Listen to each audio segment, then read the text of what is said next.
What's up, everybody? Welcome back to the next episode of 2024 NFL Draft. Who did they pick? I am Hawk.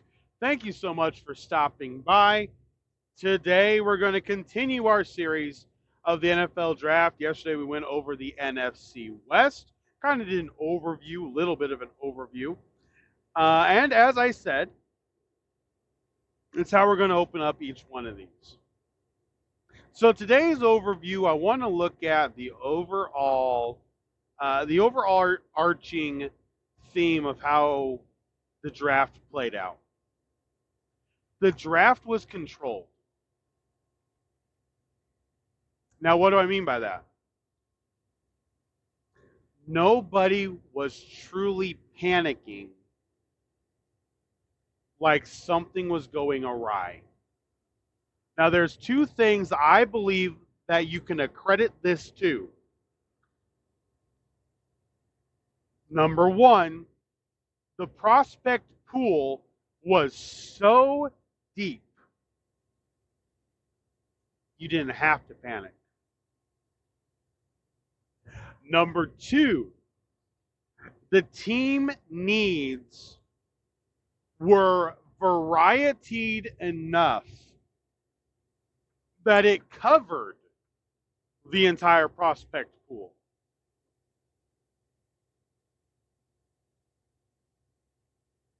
I don't want to take too much time because my goal is to do 2 divisions today. And then the last one in the series, like we did with the first one, we'll have a little bit more talking about what else could be there, what else is going on, looking at the needs of each team that still may be left after the draft and the undrafted players that have been signed. So today I want to get through 2 divisions, so I want to jump right in.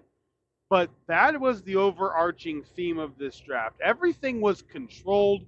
There was no panic. Teams had a plan. They executed the plan, many of them.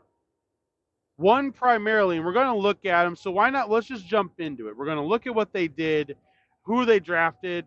We're going to do the AFC East. Let's look at the Buffalo Bills.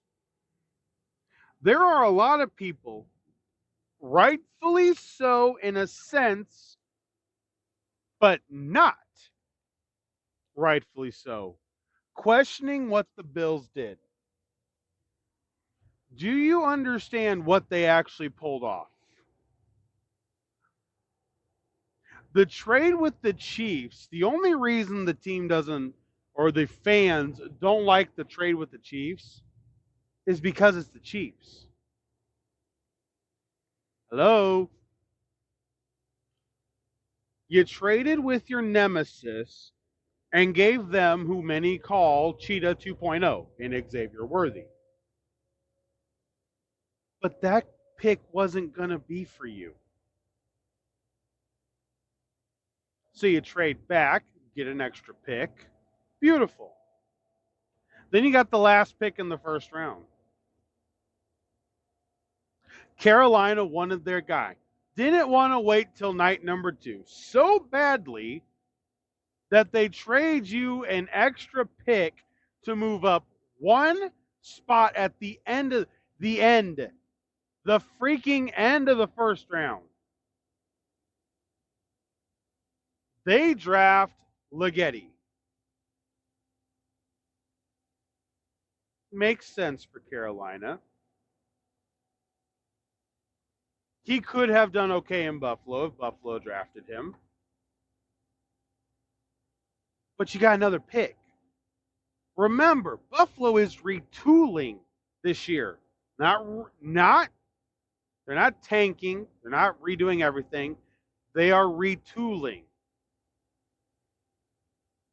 How do you retool? You get the draft picks and the capital you need to make the picks work. They did that to fill up their roster. They now have Keon Coleman and Curtis Samuel. Keon Coleman is a receiver that I really like. I really like Keon Coleman. It's a great pick. He's 6'4". He is 6'4", long arms,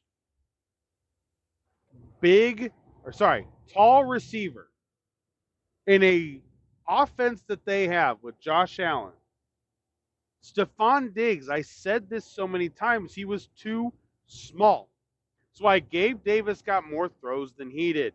Diggs got lost. Coleman with Josh Allen? Are you kidding me? If the guy can hang on to the ball, he's set. Now, what else did Buffalo do? They lose Jordan Poyer. They lose Micah Hyde. Guess what? They draft Cole Bishop, the safety from Utah. Arguably the second or third best safety in the draft, depending on where you had Cooper DeJean. A lot of them had a corner, so Cole Bishop would be second or third and not third or fourth. It was a great pick.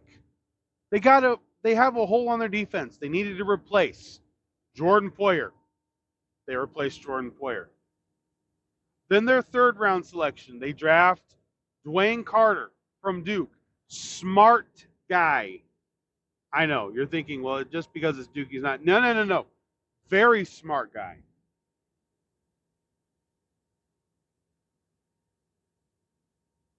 Very smart guy. He's 6'2", 300 pounds. He had 10 sacks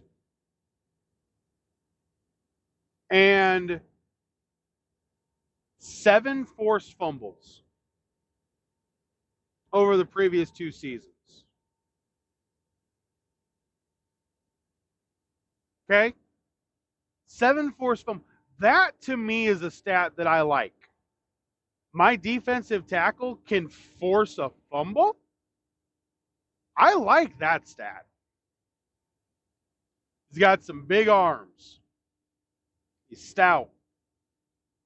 Buffalo needed to be able to lock up their defensive line. They did that.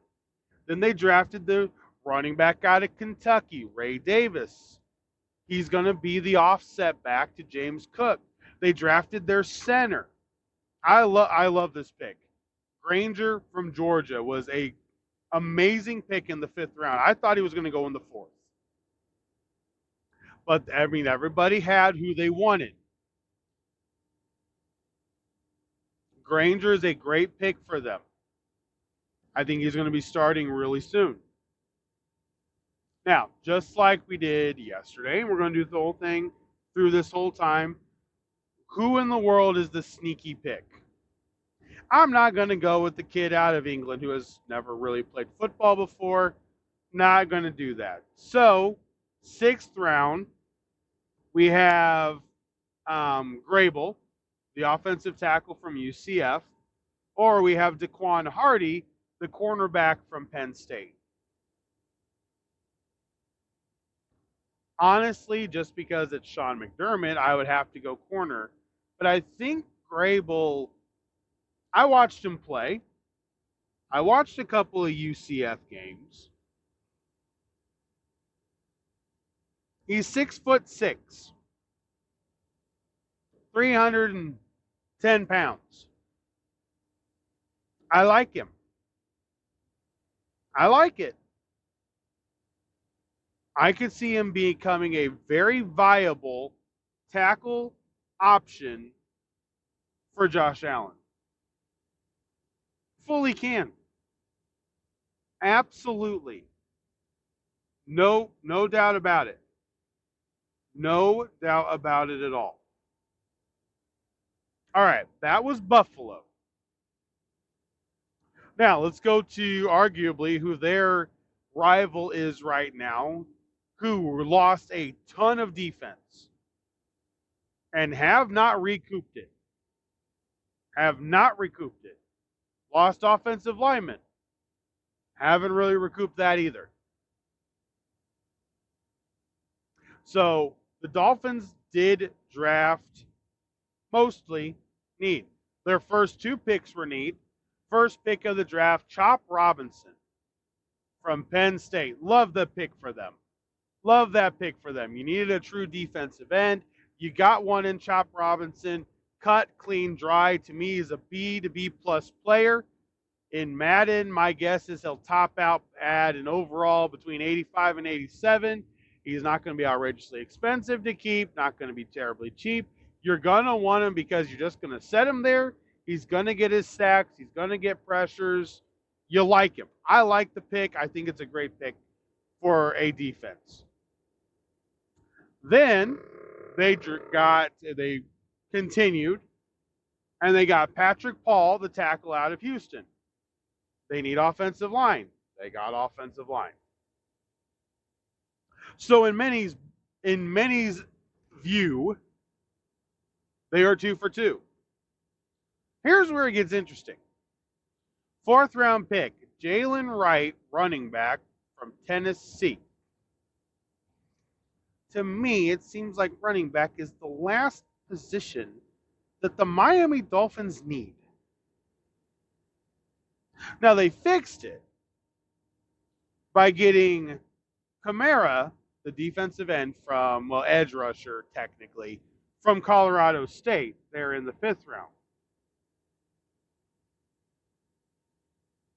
Then they got, who I believe is the sneaky pick for them, McMorris, the safety out of California. I love it when less known, guess not unknown, less known schools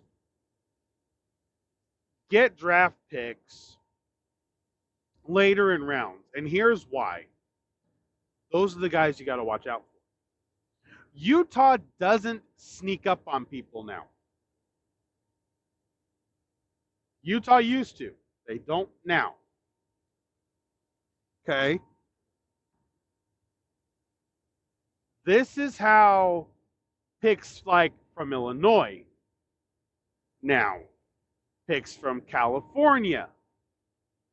They're less known. They're not watched a ton. You don't see them a lot. Guys from Kentucky, guys from Duke.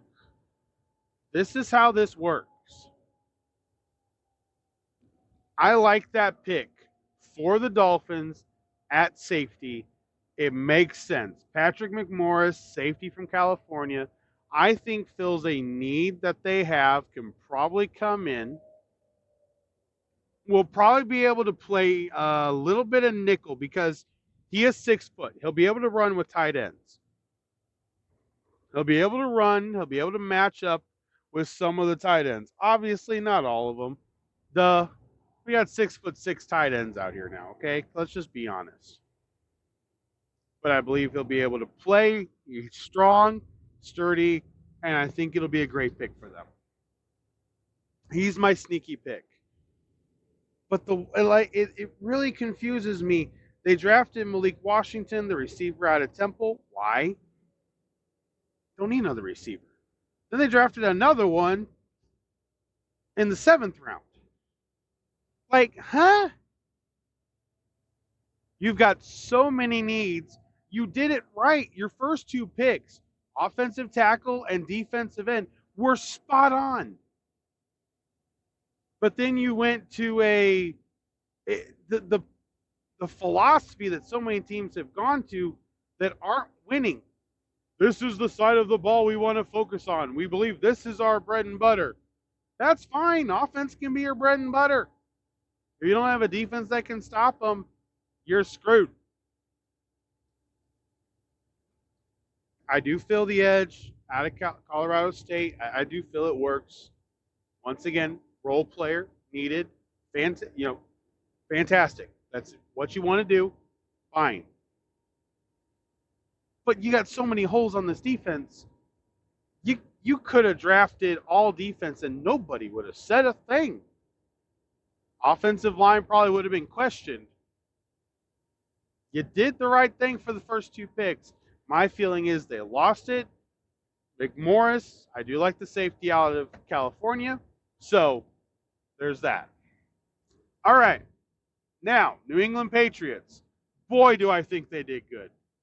Oh, man, do I think they did good. The first draft without Bill Belichick And this team looks like they know exactly what they're doing. I'm not kidding you. I'm just going to go positions. Forget names. Forget about names.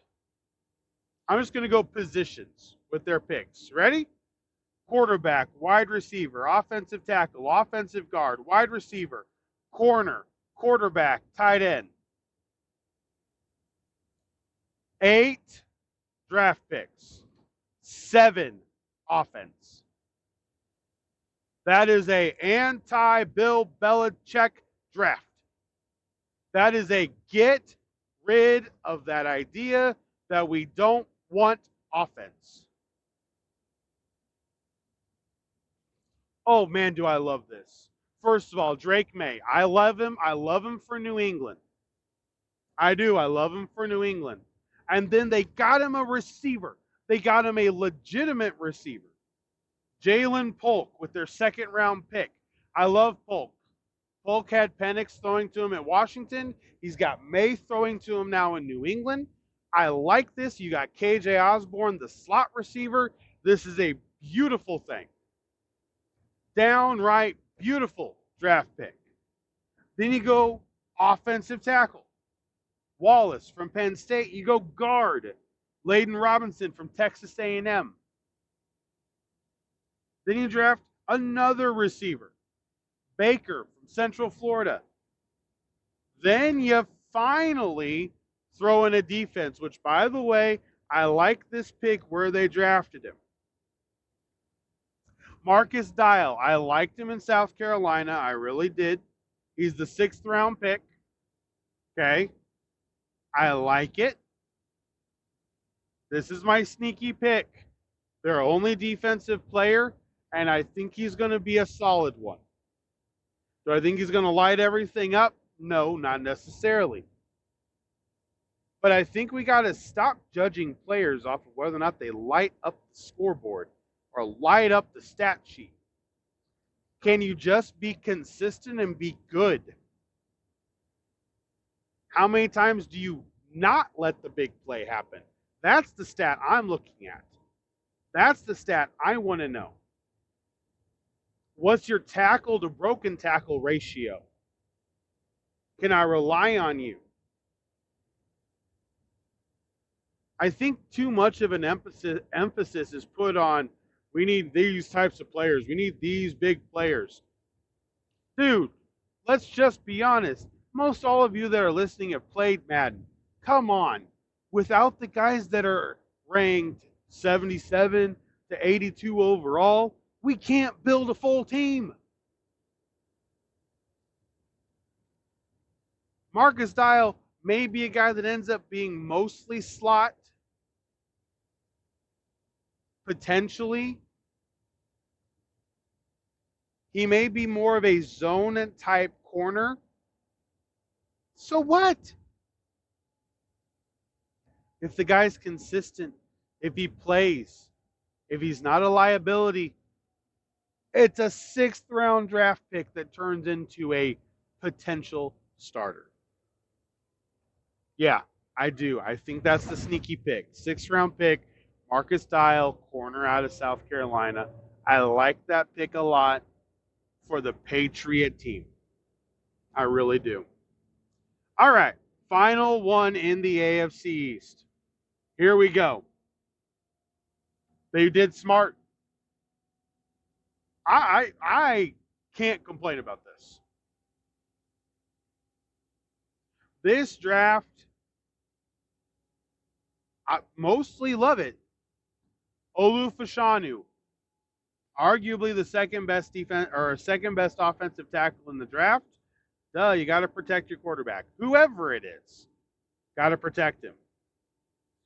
Now, the receiver out of Western Kentucky, they tried to use the draft day line no matter what. Malachi Corley, no matter what. We wanted him. I don't know why. But okay. It's a receiver. Works for me. Then they drafted Braylon Allen out of Wisconsin.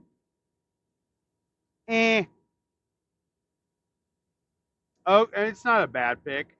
But then this is the pick that makes me I'm really intrigued by this one. Really intrigued.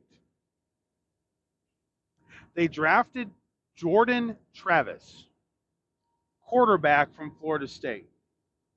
If he doesn't get injured, he's drafted a lot earlier. First of all, this is a 5th round pick.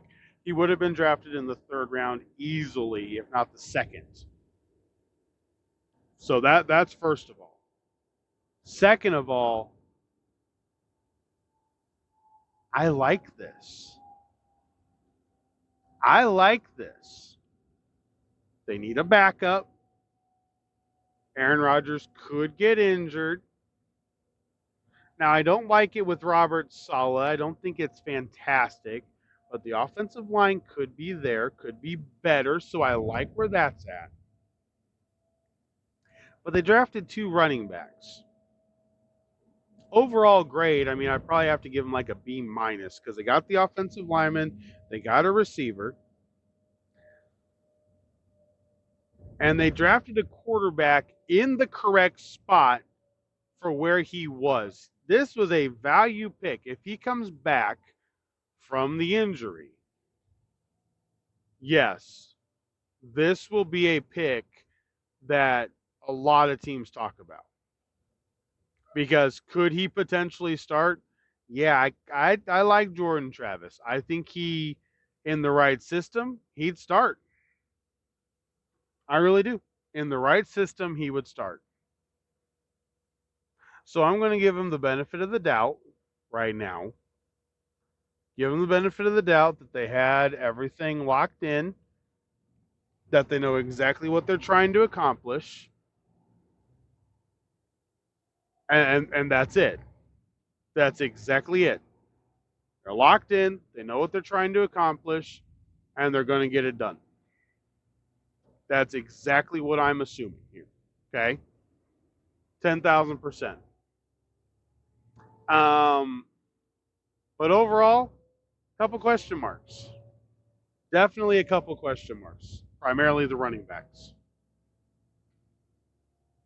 All right. So should we go to the NFC East or should we stick in the AFC and kind of go down the list with the AFC? We did NFC West yesterday. We've done the AFC East. You know what? Screw it. Let's do it. Let's stick with the AFC. Let's do another AFC division. Since I'm sitting right next to him, we're going to go AFC North. We're going to go to Pittsburgh Steelers. The Pittsburgh Steelers had the 20th pick in the 1st round and got a Pittsburgh needed piece. They got the offensive guard Troy Fautanu from Washington at pick number 20. This was a bargain pick. He could have been top 15. He could have been top 15 because of all the people, all of the quarterbacks, and how everything ended up playing out. They end up being able to get him at 20.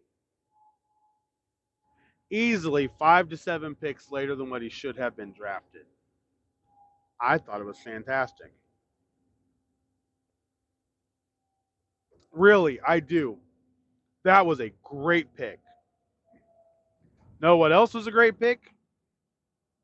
Their 2nd round pick, Zach Frazier, center from West Virginia. You know, it's taken them this long to figure out they need an offensive line. But their first 2 picks are spot on. Good picks. Like Pittsburgh has drafted defense well, but they've never been able to get this offensive line figured out. They drafted 2 guys that can start on this offensive line. Very good picks. Then they drafted the linebacker and receiver with their 3rd round picks. Both of them last name Wilson. Peyton Wilson, the linebacker from NC State, and Roman Wilson, the wide receiver from Michigan. Great picks. You traded Deontay Johnson. You got one diva out. You've got George Pickens, who very sure-handed, can play. You got Roman Wilson now, good slot guy. I like Roman, especially in Pittsburgh. If Russell Wilson hasn't completely fallen off the cliff, which none of us really know, let's be honest, we don't know what Russell Wilson is right now. We just don't. We really don't. And we're not going to know until we see, and it's either going to shock us or it's going to make us sick, one of the two. So I love those two picks. Then they got another guard. They got McCormick from South Dakota State, lesser-known school, 4th-round pick. They got Logan Lee, the defensive tackle from Illinois, that was Iowa. Sorry, wrong eye. Iowa. Big Ten, Iowa, defense. Yeah, they normally work. Then they got Ryan Watts, the corner out of Texas, in the 6th round. That I thought it was a little bit late for him. I thought Watts was better than that. But once again, the prospect pool was so deep. 6th-round picks in next year's draft would probably have been drafted at the middle of the 4th round. You're talking about a year where the draft was so deep that it really put everybody kind of topsy-turvy on what they had to do. But the Pittsburgh Steelers had the draft they needed to have. They took care of their offensive line. They got a linebacker to fill in the hole. They got a receiver to put in the slot. And they got some guys that they can groom behind to be able to play. Ryan Watts is going to be my sneaky pick for the Pittsburgh Steelers.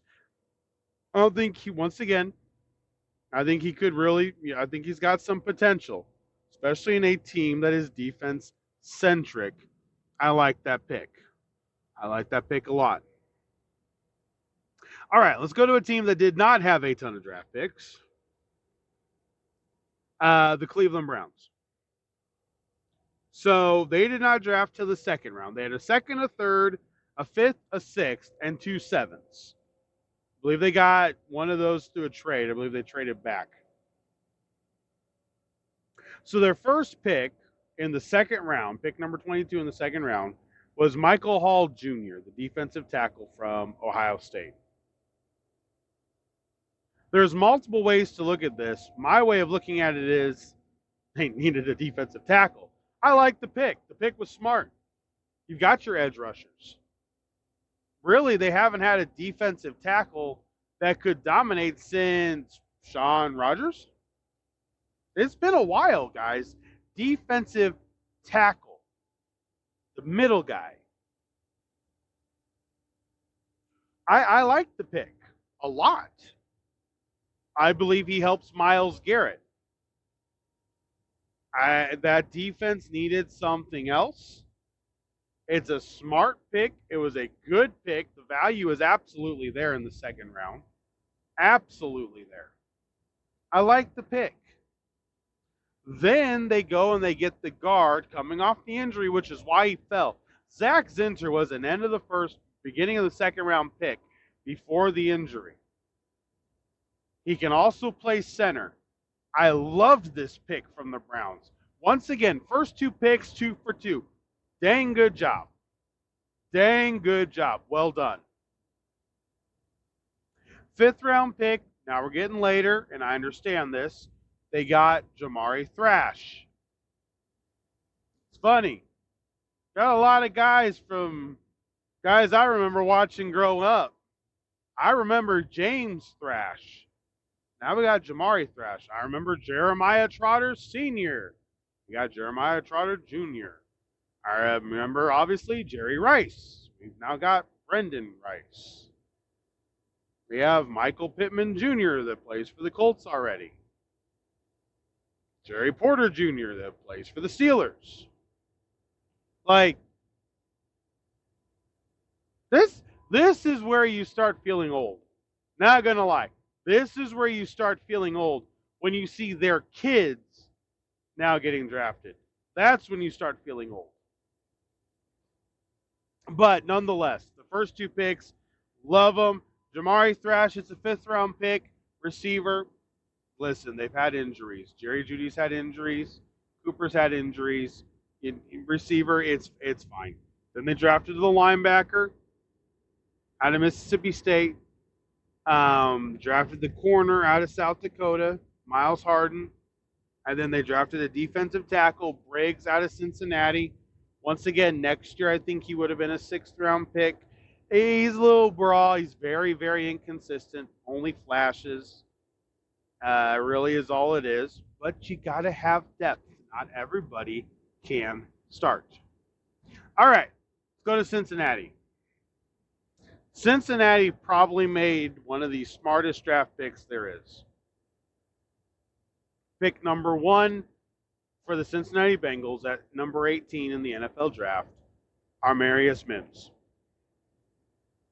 You mean you want to keep Joe Burrow upright? Shocker. Yeah, that was a great pick. The tackle out of Georgia was exactly what they needed to do. I loved it. And then they draft the big defensive tackle, 6'3", 300-pound Chris Jenkins from Michigan. They've been missing an interior presence for a while. I love this pick. What's even better about it is, after they drafted Jermaine Burton, the wide receiver from Alabama in the 3rd round, which that pick, I think, is because they don't have Tyler Boyd. They're replacing, so not going to really jump on it. But their 2nd, 3rd round pick, they went defensive tackle again.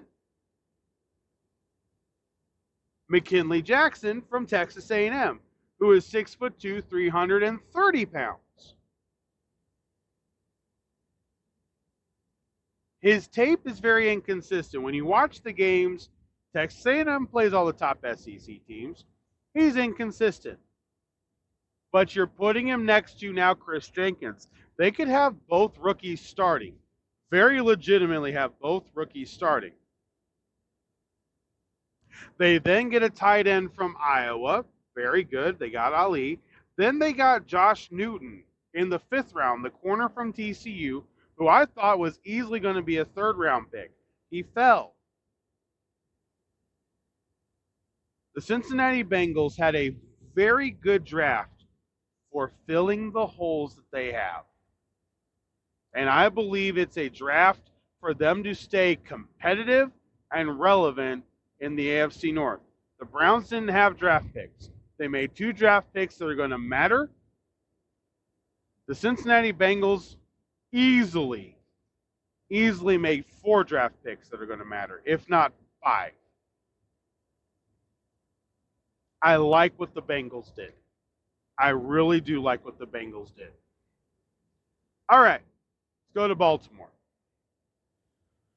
Baltimore, we know, plays around.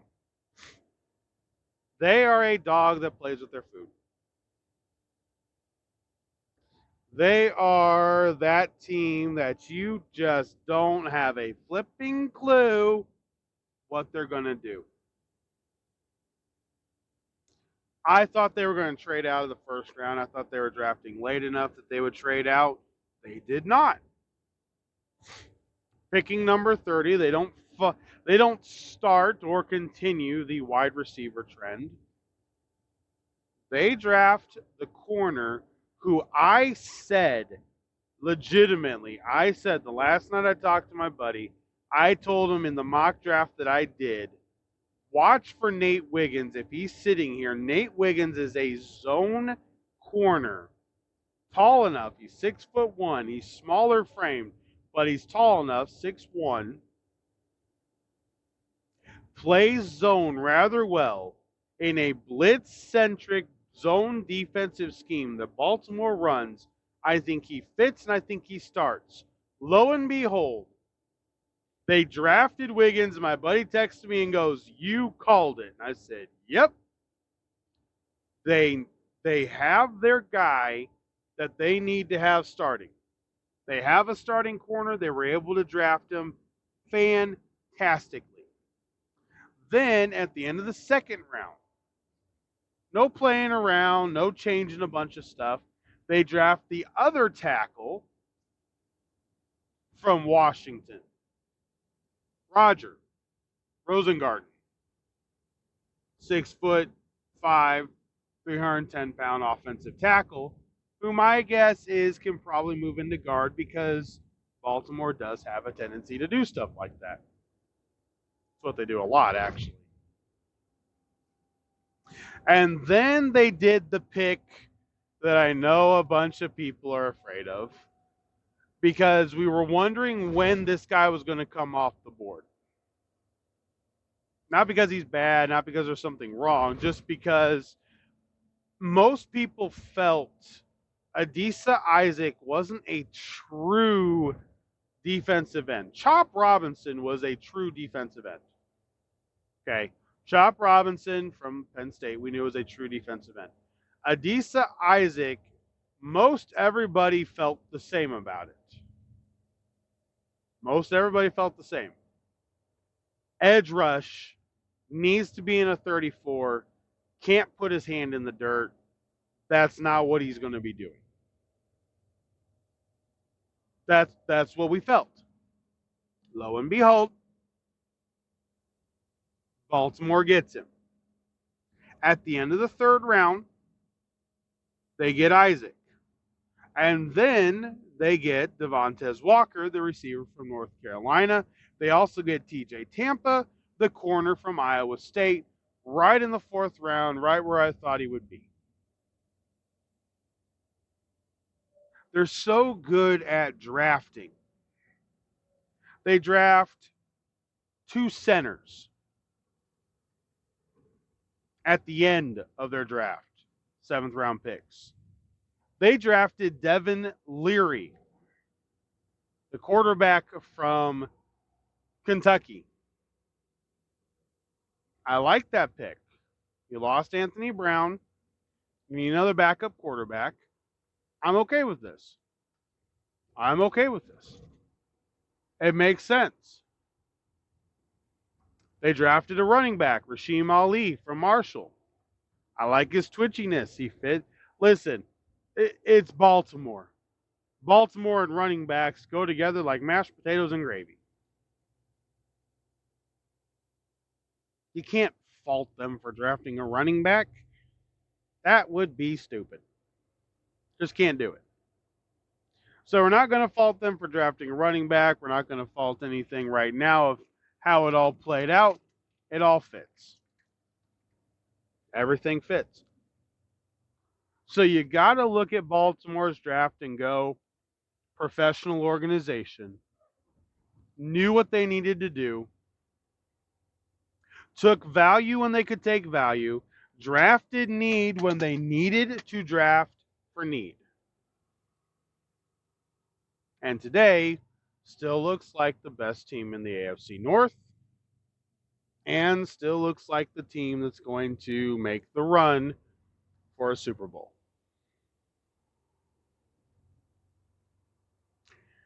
And that is today's episode.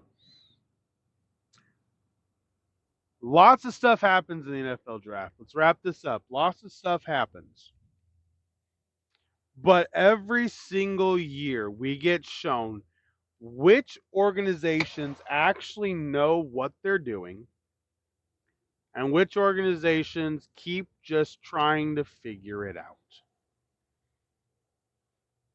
The Ravens win. 49ers win.